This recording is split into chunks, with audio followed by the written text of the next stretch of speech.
was born and raised in Los Angeles, a California girl who lives by the ethos that most things can be cured by yoga, the beach, or a few avocados. I'm being cheeky, clearly, but it speaks to the temperament I grew up around. With a free-spirited clinical therapist for a mom and the most hard-working father you can imagine. I always had a foot in two worlds because their work and home environments were so vastly different. My mother raised me to be a global citizen, with eyes open to sometimes harsh realities.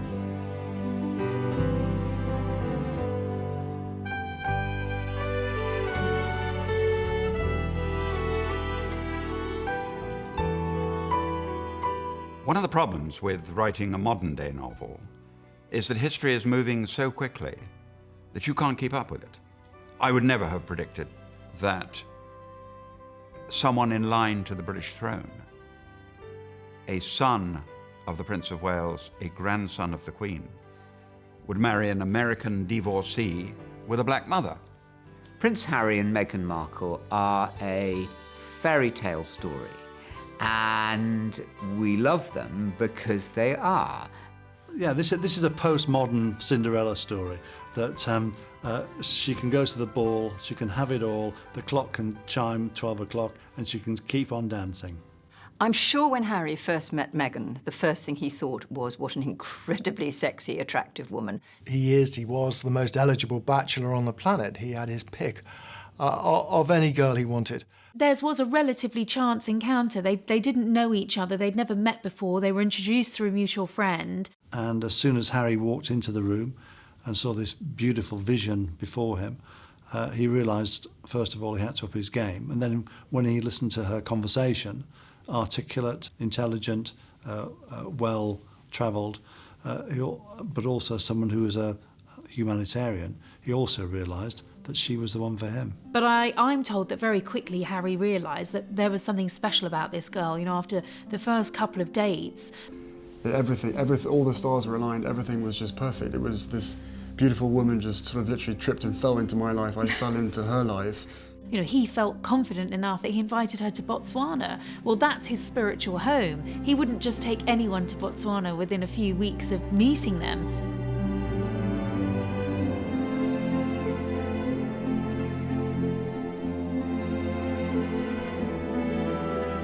And they spent a week together sharing a tent under the stars, and I think this must have been the point where they really decided whether things were going to work out between them.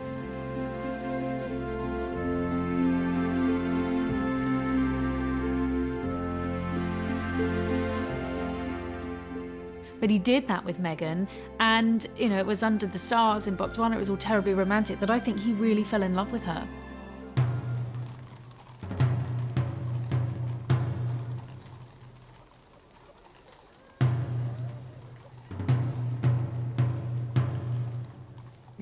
For many of us, our vision of Harry is sort of frozen on that picture of him walking behind his mother's gun carriage at her funeral, and then suddenly, the next thing we know, Harry's getting into trouble. He had a difficult teenage period. He drank too much, he partied too much. I think he was, I think you could say a lot of that was self-medication. He was the one who was falling out of nightclubs, picking fights with paparazzi photographers. He was the one who was taking his swimming trunks off in a Las Vegas suite in the most ridiculous behaviour.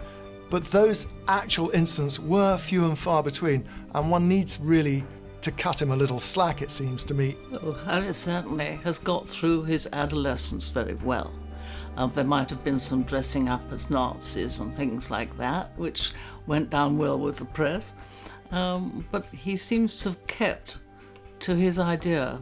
We know that he has broken the rules. People like that about him. I think it makes him more relatable. He has changed and progressed from a wayward young royal to an incredibly impressive young man. I think the making of Prince Harry was without a doubt serving in the army for 10 years.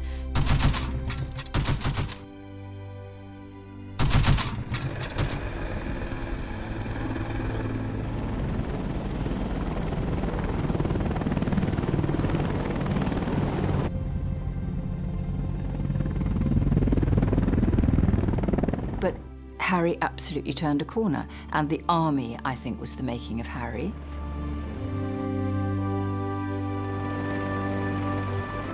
The guys who are doing the same job as us are being shot at on the ground, and I don't think there's anything wrong with us being shot at as well.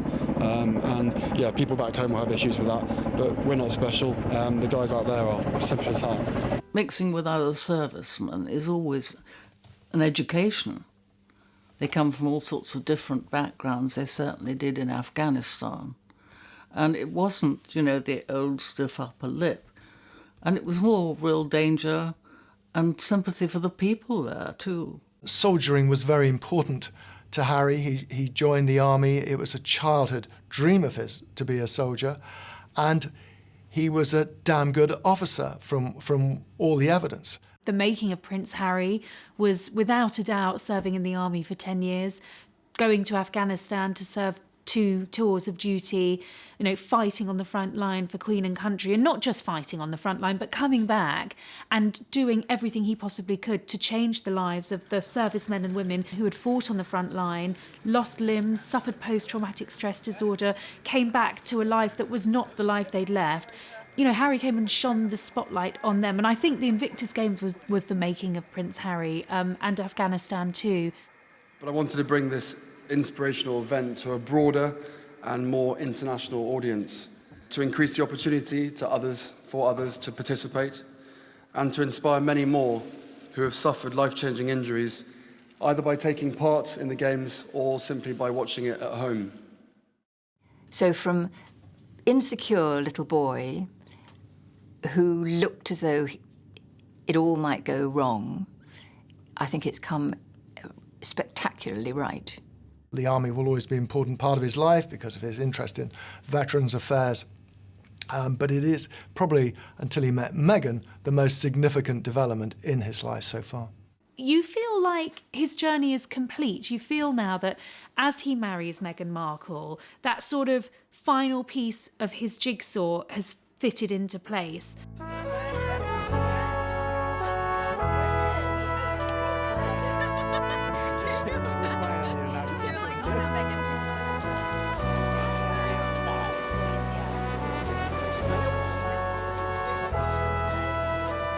I think Meghan is probably a person of great ambition. I mean, it's quite clear that from an early age she wanted to perform. I mean, she said that she had to start at the bottom and, climbing that slippery pole of stardom to get to the top hasn't been easy. I mean, it cost her first marriage. It's cost her a lot. I think she was hardwired from birth to give back, to be an activist, to put herself out there. At the same time, she was encouraged by her mother always to look after herself. But the way she went about turning herself into, if not quite a Hollywood A-lister, but into a very successful working actress. I wasn't black enough for the black roles, and I wasn't white enough for the white ones, leaving me somewhere in the middle as the ethnic chameleon who couldn't book a job. This is precisely why Suits stole my heart. It's the Goldilocks of my acting career, where finally I was just right. It wasn't as if she just walked straight into that role in Suits. And of course, playing Rachel Zane was the role that shot her to become, famous, to becoming a household name. I think you can maybe look to her upbringing. It strikes me that her mother is a fantastic influence on her. We know she's been a social worker, she's a yoga teacher. She obviously cares a lot about society, and we know that from a young age she was exposing Meghan to things like slums in Jamaica they visited on holiday. She was raised in a very nice leafy suburb in Los Angeles, and she went to a good prep school. And actually the reason that her father was able to afford to send her to that school was because he won the lottery. He won $750,000.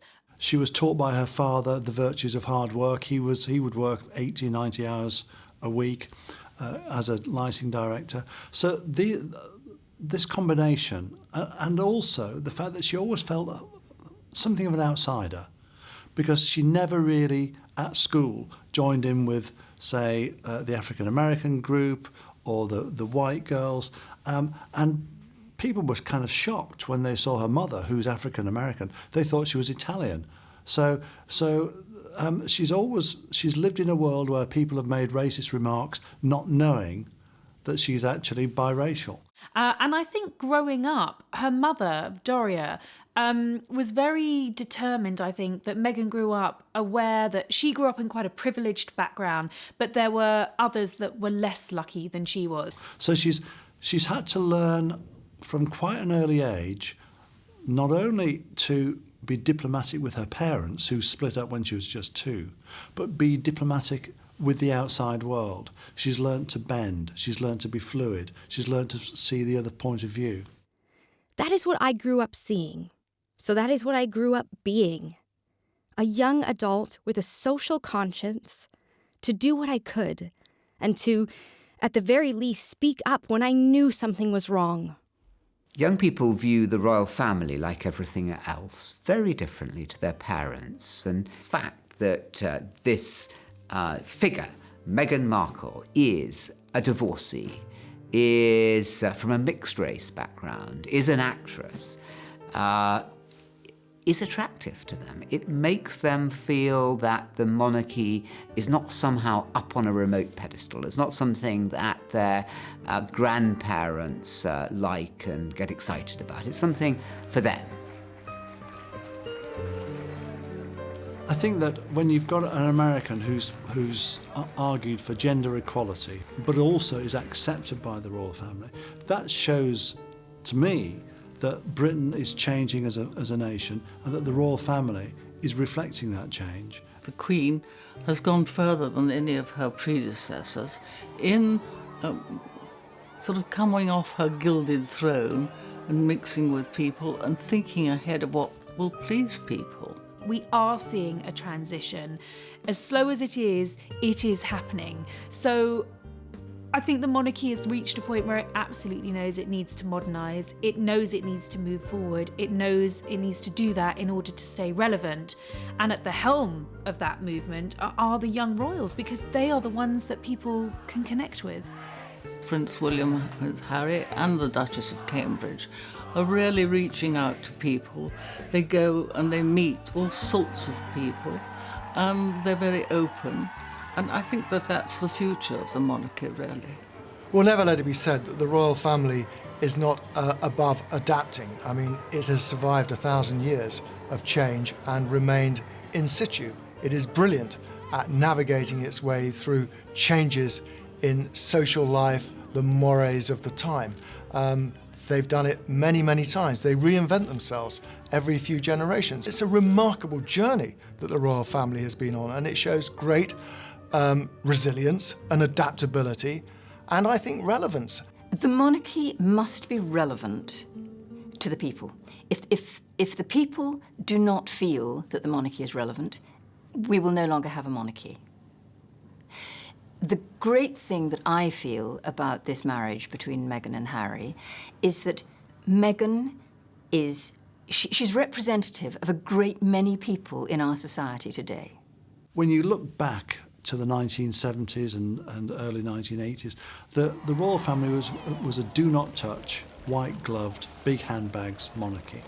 What a transformation in the last few years. When I was a child, you were taught that the secret of the royal family was their distance. And once they broke that, the game would be up. And in my youth, I believed that. I now believe the exact opposite, that they've joined in with the modern world. And that is why the British people not only accept them, but like them. I mean, the royal family has been likened to a soap opera for the last 30 years. I mean, ever since the arrival of Princess Diana, transformed, or rather stayed, inward-looking, conventional institution into something which attracted the world's interest. I mean, that was the Diana effect. There is clearly a danger that they become seen simply as sort of celebrities. But I think that they're not that. I think the royal family have a genuine role to play both in this country and abroad. They do help unify the nation in a way that political figures in a very divisive time no longer can. Having A woman like this, as a member of our royal family, a senior member of our royal family, will make a whole lot of people who weren't that interested in the royal family suddenly become interested in them. Well, Prince Harry at the time was fifth in line to the throne when he decided he was going to propose to Meghan Markle, and being fifth in line to the throne, he was required to ask his grandmother's permission to wed. The Queen's a very pragmatic woman. She has been thrilled and delighted at the way her grandchildren have made successes of their marriages in the way that her own children failed, signally failed. And I think it has been a sense of great joy for her latter years to see the happiness that they've enjoyed and they've had. The Queen must be delighted that her family is continuing to grow. We know she's very fond of Prince Harry, and seeing him happy with someone and creating a future together with Meghan must be incredibly satisfying for her. But also I'm sure she's very mindful of the work that Meghan's done and her ability and the talents that she brings, if you like, to the role. And I think, it's only going to reflect very positively on the rest of the family.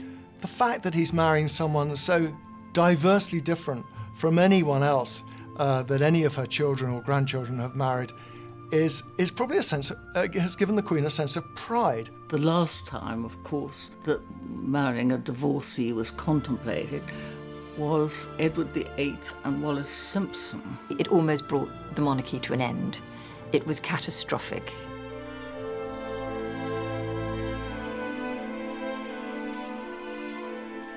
Compare it to Edward VIII, the king who abdicated his throne so that he could marry a 2 times divorced woman, Wallis Simpson, another American, and you can see the huge transition, the transformation in the monarchy, mainly in this Queen's reign. Times have changed so dramatically. When the Queen came to the throne, divorcees were not welcome at court. Now 3 of her 4 children are divorced. Her heir, Prince Charles, is a divorcee who is married to a divorcee. A lot was made of the fact that Meghan was dual heritage. I don't think that was an issue for the Queen. And that she was an American actress. Well, if anything was going to raise eyebrows, I think it was probably that, because Meghan had clearly had quite a colourful life up until this point. She'd had 10 years in show business, but there didn't appear to be any skeletons in her closet. I think Diana would have been thrilled by Meghan. I think she would have loved her glamour. She would have liked the work she's been doing on the charitable front. But most of all, she'd have adored the fact that she makes her younger son so very, very happy. She would have seen in Meghan something of herself in the fact that she's lived to give back, that she has a sense of the wider world and helping people who have got fewer advantages than herself. So she would have been thrilled too to see that Harry is no longer wild Harry, but mature Harry. It's impossible to avoid a comparison with the late Princess Diana. Meghan obviously has this incredible natural rapport with especially children and people. She's very at ease with them. Obviously she looks very glamorous and beautiful, but again, like Princess Diana before her, she has chosen to champion causes which might traditionally raise eyebrows, I suppose. And she doesn't seem frightened to get in and get stuck into the things that she cares about. Yeah, I think there's something mythic about this, that in a way Prince Charles had his quest to find a woman and found the wrong one. He was looking in the wrong places. Harry found his straight away. And it's interesting that he's not allowed any kind of second doubts, second thoughts to come into it. He hasn't allowed the palace courtiers to say, well, are you sure, sir? Are you absolutely right in your own mind about this? Because he's been certain from day one. We're thrilled, thank you very much, to both of them.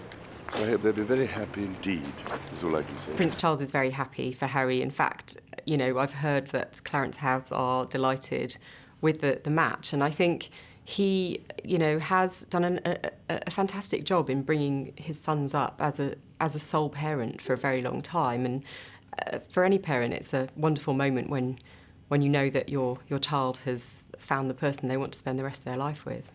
But I think that Charles is very proud of Harry, and I think they have quite a lot in common, the two of them. We tend to look at Harry and think, oh, he's so like his mother.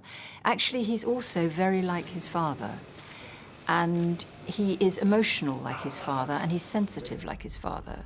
Charles will have cautioned Harry that to make sure he's making the right decision, to really be certain that this girl will understand completely, utterly, what her life is going to be like. I mean, there really can be no going back. I mean, once you marry a member of the royal family, especially someone as so high profile as Harry, then your life is set in stone for the foreseeable future. It's been a quick courtship by royal standards, but I think you have to remember that had Prince Charles married the woman he first fell in love with, he would have married Camilla Parker Bowles. So I think if anyone's going to tell Harry, marry for love, don't make the mistakes I made, it's going to be Charles.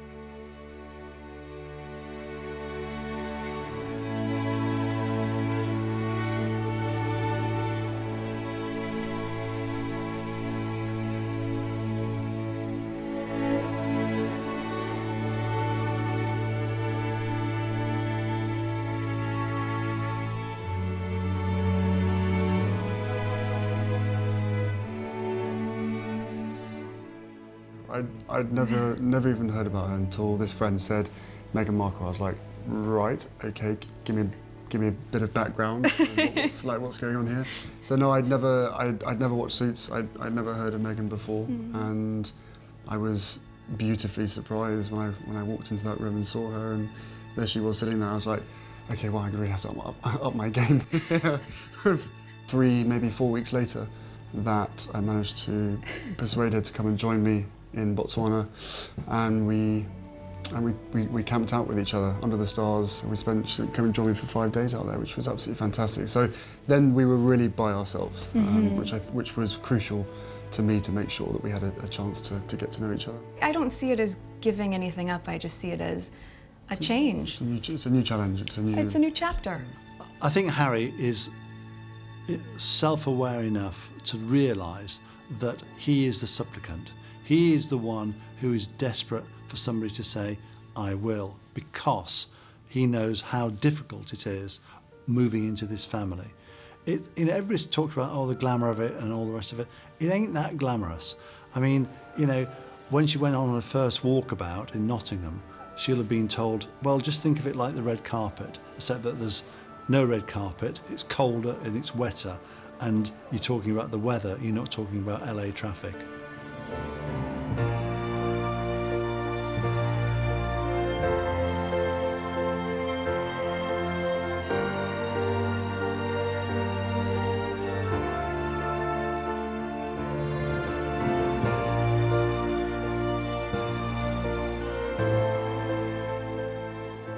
Make no mistake about it, Meghan's going to find it tough. Every new arrival into the royal family has found it tough. Obviously, most notably Diana, but also Fergie, Sophie Rhys-Jones. None of them found it particularly easy for all kinds of different reasons. She's given up her home. She's given up her career. She's given up everything, really, to move to the UK, to become a member of the royal family. She's given up her private life, which is just a huge thing for anyone to have to do. So you don't do that without really knowing that this is the real deal. And I think she very much feels that about Harry. Kensington Palace, quite frankly, yes, it's a village, but it can also feel a bit like a prison. And Diana certainly felt it was like an open prison. And she will find it difficult just, getting out and about. She's not going to be able to just switch off. She doesn't just get to walk around the streets anymore as a private individual. The difficulties for her is that she's had a successful career. She's been able to get on a plane and go to Cuba and go snorkeling in the Caribbean and go to Africa on a humanitarian mission at the drop of a hat. And she's not had to answer to anybody. She was representing major Canadian brands and major Canadian charities when she met Harry. So she's given up an awful lot. Simple things like finding a decent avocado, the first thing that strikes you when you hear Meghan speak is how articulate and intelligent she is, and how, at ease she is speaking publicly. And this is something that she's done for a long time, way before meeting Prince Harry. We know that she has been a keen supporter of female empowerment and gender equality. When she was just 11 years old, she wrote to a US advertising company to complain that they were saying, women across America are fighting greasy dishes, and she couldn't understand why it didn't refer to men as well. And a few weeks went by, and to my surprise, I received letters of encouragement from Hillary Clinton, from Linda Ellerby, and from Gloria Allred. It was amazing. And it was roughly a month later when the soap manufacturer, Procter & Gamble, changed the commercial for their Ivory Clear dishwashing liquid. They changed it from "Women all over America are fighting greasy pots and pans" to "People all over America." And this is something that she's followed throughout her childhood and her early adulthood. I mean, that is just very indicative of a clearly very intelligent young woman, a very driven young woman. From quite an early age, she was a girl that you could say had a moral compass. That is to say, she knew what was right and what was wrong. And her mother, Doria, was very instrumental in that. And even at schools, she would, for example, organise demonstrations against the Gulf War. She would write letters to companies complaining about their sexist advertising. So way before she became a public figure, she was an activist. And she actually went on to become an advocate for women at the UN. And I think when you see her talking about issues like this that are very close to her heart, you get a real sense of the passion and the determination she has to see change in the world.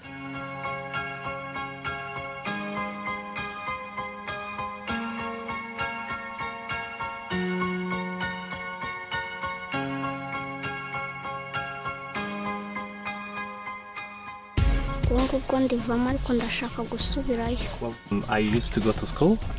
My desire is to go back, but right now I dropped out. Fetching water from a far distance, she gets to school late, and the other thing, getting sick regularly because of the water infections. I'm so sorry. Yeah. This is the water that she's going through all this work to get. It's keeping her out of school and making her sick as well. So it's time to build some wells and make things a lot better than what we're seeing here.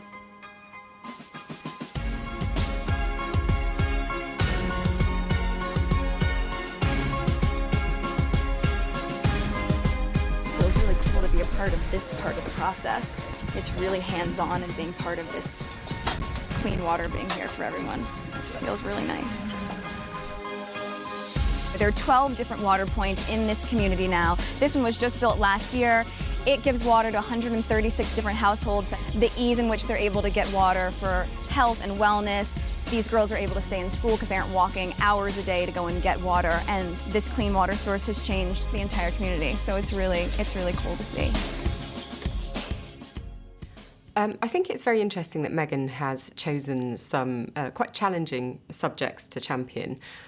She's particularly homed in on sanitation and kind of things that, don't arise for your average Hollywood actress and indeed for a member of the royal family. So we've got her going out with World Vision to Rwanda and looking at the problem of lack of sanitation and how it impacts on young children who, forced to walk for miles and miles. I think when it comes to charity, Prince Harry knows all about it. It started when he was a babe in arms, when he watched his mother do those remarkable things that she did as a young woman before her death. And he found in Meghan someone, I think, remarkably like Diana. Well, I do know that one of the things that bonded Meghan and Harry during those early dates was her genuine passion for philanthropy and humanitarian causes. Meghan has spent a lot of her teenage and adult years fighting for women's rights and for women all over the world. She's very committed to empowering women and young girls around the globe. Luama Stefanos is from Eritrea, and just 4 years ago, she literally ran to get her freedom with bullets flying towards her. She was a slave. She is now working on a grassroots organization to try to free people who are still slaves in Eritrea. I mean, I think this is one of those moments in life where you have that are so inspiring. She's incredibly brave and strong. She has spoken at the United Nations against the leaders in her country who are still enslaving people. So it's funny, I feel very emotional about it because it's just so humbling, and she's just so incredible. So this is Luama Stefanos. She wrote a really articulate piece in Time magazine, and in doing so, I think she's made most of us aware of something that we wouldn't otherwise be aware of, and that's what Harry loves about her. I traveled to Delhi and Mumbai with World Vision to meet girls and women directly impacted by the stigmatization of menstrual health and to learn how it hinders girls' education. 113 million adolescent girls between the ages of 12 and 14 in India alone are at risk of dropping out of school because of the stigma surrounding menstrual health. During my time in the field, many girls shared that they feel embarrassed to go to school during their periods. Ill-equipped with rags instead of pads, unable to participate in sports, and without bathrooms available to care for themselves, they often opt to drop out of school entirely. Furthermore, with minimal dialogue about menstrual health hygiene, either at school or home, due to the taboo nature of the subject, many girls believe their bodies are purging evil spirits, or that they are injured once a month. This is a shame-filled reality they quietly endure. All of these factors perpetuate the cycle of poverty and stunt a young girl's dream for a more prolific future. Her work in India, promoting the need for better sanitation for women is really quite a brave move. She has highlighted the fact that young girls in India quite often drop out of school. I think it's nearly a quarter. The struggle of young women who can't get educated because they don't have access to the right sanitary products when they're menstruating. I mean, tough, gritty issues that she's taken on. And, this is not it's not your typical royal charitable topic. It's not something that people perhaps would throw into conversation. She's not doing this because she thinks it's a trendy thing to be doing that's going to curry favour and get her fans. She's doing it because she's absolutely passionate about it. So her courage with some of her charities in particular, in India, where she's supporting charities and supporting ideas with for women that would never have been discussed on the radio, television, or in a national newspaper 20 years ago.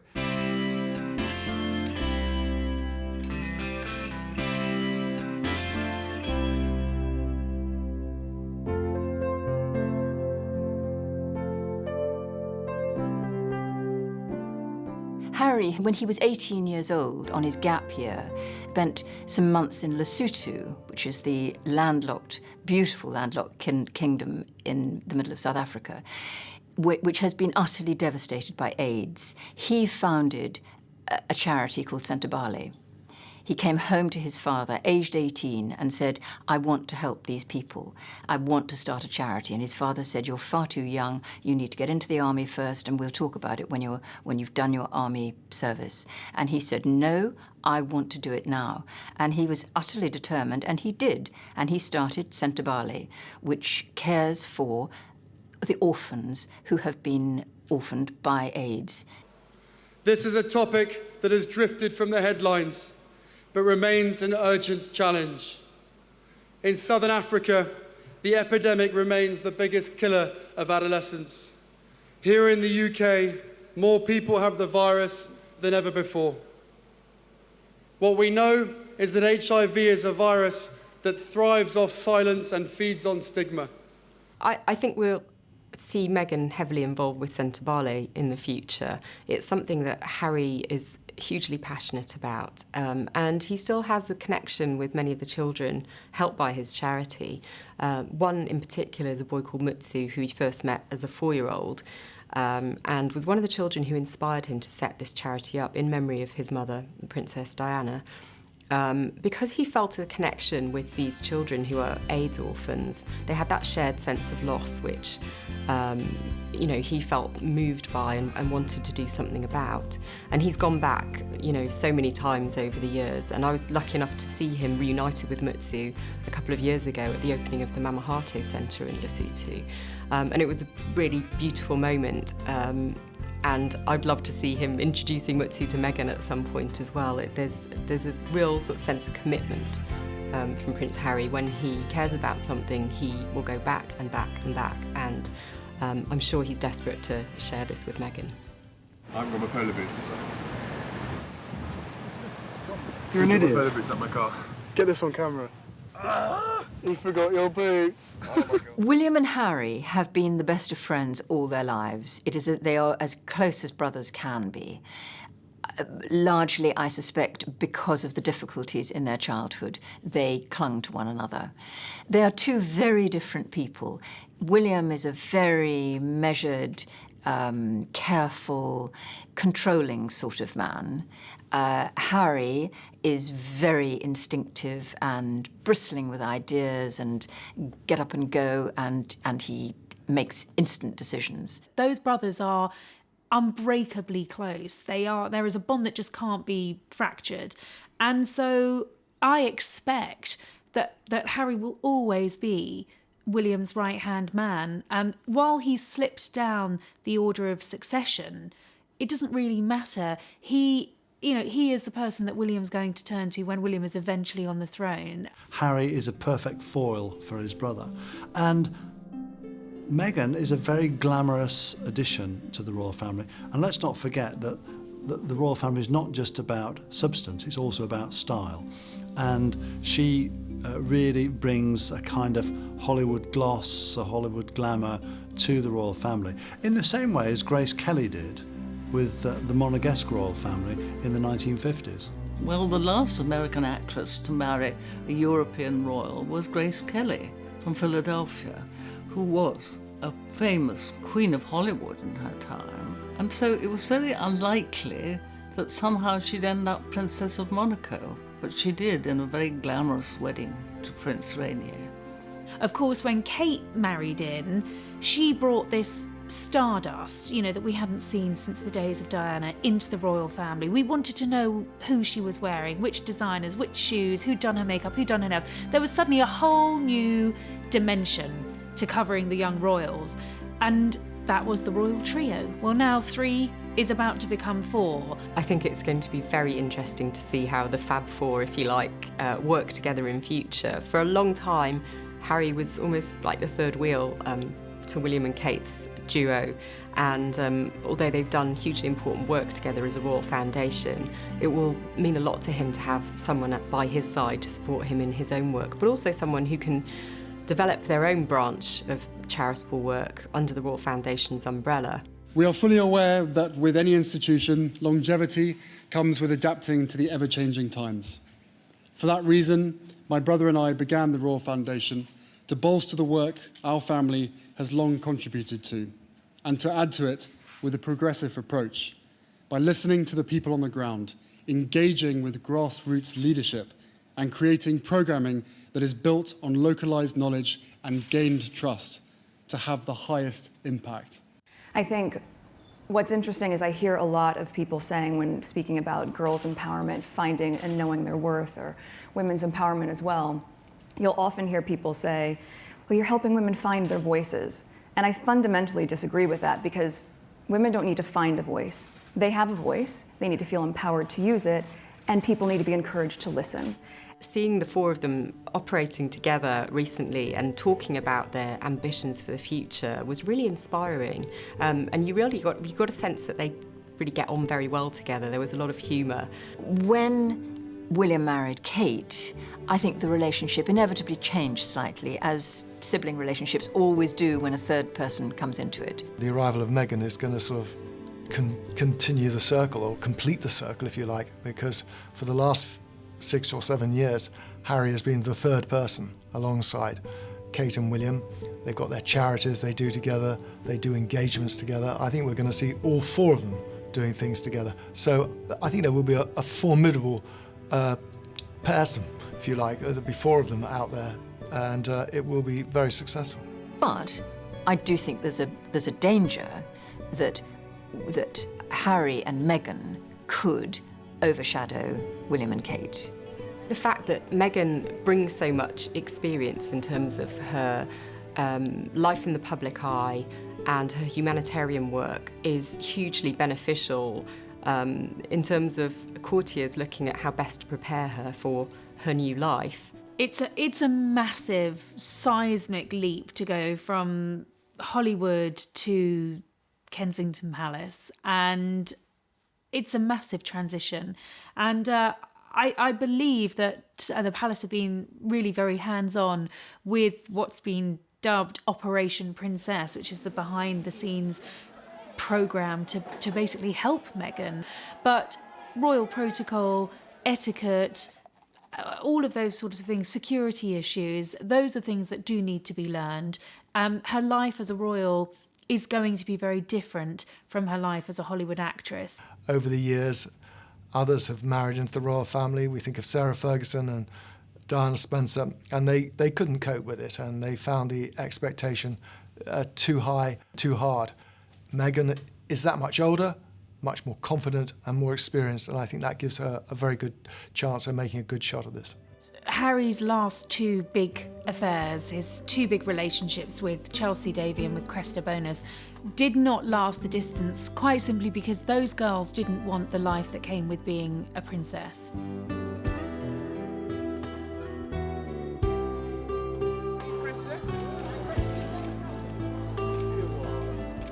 But I do think that what really scared both of them off was the attentions of the press. I think they were 2 very private girls who hated suddenly having their lives and their friends and their families trampled over by the media. They, perhaps struggled with the spotlight, with the media attention, and perhaps also with the role that they would take on were their relationship to continue with the prince. Meghan has had a head start being an actress, without a doubt. She's used to the cameras. She's very media savvy. She knows how this world works. But Harry did shoot a warning shot over the bows of the media very early on. 6 months after they had been seeing one another, the news got out and nasty stories started appearing. As soon as there was any kind of racist remarks in the media, he was straight onto it. And Harry, at that point, issued a statement, which is completely unprecedented. And he just said, back off. I tried to warn you as much as possible, but I think both of us were totally surprised by the reaction after the first 5-6 months of when we had to ourselves of what actually happened from then. So I think you can have as many conversations as you want and try and prepare as much as possible, but we were totally unprepared for what happened after that. Harry has taken time to find the woman he wants to share the rest of his life with. He's had other girlfriends, of course, other romances, which might have gone the distance, but for various reasons they haven't worked out. And I think with Meghan Markle, he has found someone in whom he can have a long and happy and fulfilling relationship. And I think in Meghan, he's found someone who possibly he can unburden to, but whoever it is, whatever it is she has, she can reach inside him, she can help him, she can understand him. And I think all those things are incredibly positive. Of course, in Prince Harry, she has the greatest mentor she could ask for, someone who has grown up in front of the world's lens and knows the falls, the pitfalls, the advantages and everything that comes with being a royal and is in, well, the best position, really, to teach Meghan the ropes. So in finding Meghan, really, as Harry said himself, the stars were aligned. He not only found this beautiful, intelligent woman, he talked about having to up his conversational game when he first met her, but he's also found someone that, in his own words, is so good at the job itself, because she's done it before. She's used to being in front of the cameras, dealing with the public albeit not to the extent that she now is. But she has had this humanitarian interest already. She's got life experience. She's been out there and done something and been incredibly successful. So, you know, I think she brings a great deal with her. The world is now more connected than ever, thanks to the internet and social media. It is part of our everyday lives and has fundamentally changed the way that we communicate. As a result, the young leaders of today have the greatest opportunity of any in our history to reach out across the Commonwealth and affect change on a global scale. Meghan and Harry are going to be the foreign arm of the royal family. They'll be working more in the Commonwealth. After all, Prince Harry's always called Africa his second home. So I'm sure that over the next 10, 15 years, you will see them living outside Britain rather more than William and Kate, who will be the domestic arm of the royal family. They see themselves as a team doing things. They mentioned in that interview they gave on their engagement that the Commonwealth was going to feature large in their future life together. What's been really exciting as we talk about the transition of this out of my career but into the role is that, as you said, the causes that have been very important to me I can focus even more energy on, because very early out of the gate, I think you realize once you have access or a voice that people are willing to listen to, with that comes a lot of responsibility. And also being able to go around to the Commonwealth, I think it's just the beginning of a... There's a lot to do. There's a lot to do. They clearly think they can do something. They can make a difference, as they say. I think Harry has proved in his own work with veterans charities and mental health, together with Meghan, they could be quite a formidable team. They are reflecting popular concerns, but they're powerfully shaping it too. And they're using the immense authority of the monarchy, which in many ways is more powerful than the power enjoyed by political leaders. He's worked on Commonwealth projects in the UK and overseas, such as the Commonwealth Young Leaders and the Queen's Commonwealth Canopy project. And I think I'd love to see the two of them taking on sort of ambassadorial roles, if you like, and going around the world and really working their magic. People on the street know. And what they know with Harry and Meghan is they seem to be two thoroughly nice people in love and actually want to give service. And that's been the great strength of the royal family. And they clearly want to do their charity work, want to make a difference. I think having Meghan as someone from a mixed-race background is a huge asset to the royal family. It makes them more representative of the UK, but also the Commonwealth and the wider world at a time when perhaps politically Britain is in danger of isolating itself a little. And I think it sends a really important message, and of course it can only be a huge bonus for UK-US relationships.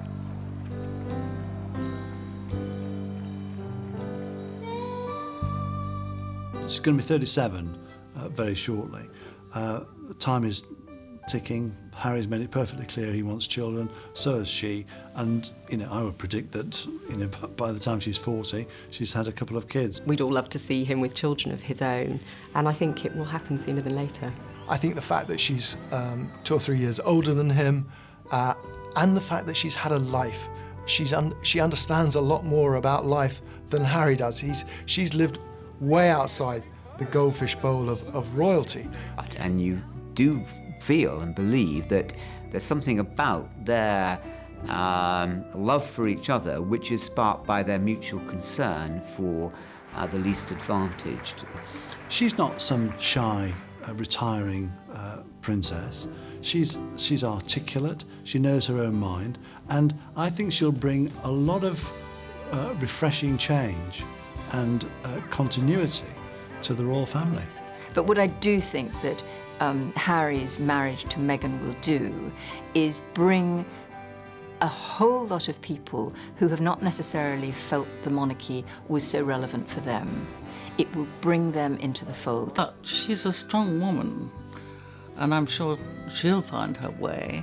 They really seem to bounce off each other and have fun together, but they recognise their power as a couple, is going to amplify things in a way that even as individuals with great star power, they couldn't. And finally, they are blissfully, honestly, head over heels in love. I mean, you can't fake that sort of chemistry. They're clearly besotted with each other. You know, when you watch them on engagements, they can't keep their hands off each other. With Meghan Markle, it seems he's picked an equal, someone who can stand shoulder to shoulder with him. They've caught the time, and they've caught it appropriately for them. That, I think, is a bit of luck. We got lucky with Prince Harry and Meghan. We got lucky, and we should take advantage of it. Are they ahead of the public? No, they're with the public.